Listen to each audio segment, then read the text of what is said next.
Come with me on an adventure to New York City where I got to write my first ever book and pretend I'm a real actual author, with words and stuff. My publisher Hay House flew me to New York City so I could spend a few weeks outside the Hobbit hole and experience the big city while I write my book, Becoming an Artist. And I wrote a lot.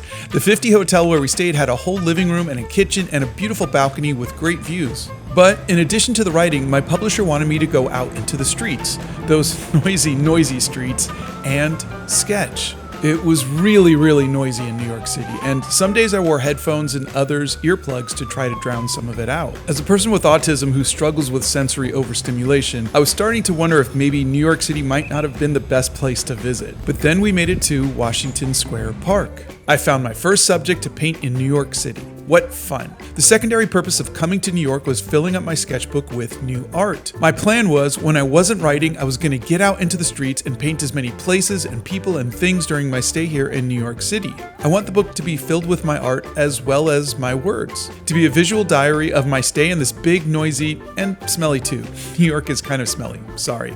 City, but I wanted to fill the book with my memories of being here. To keep the book affordable, we decided I would paint in black and white, which was a fun challenge. I did get to use my favorite color, Payne's Gray. I think it came out pretty good. What do you think? While New York City was incredibly overstimulating, I did have a fantastic time painting the beautiful places and people and things as I walked around Manhattan. If you'd like to, please join me each Monday for a sneak peek into the making of my book, Becoming an Artist, available in bookstores everywhere.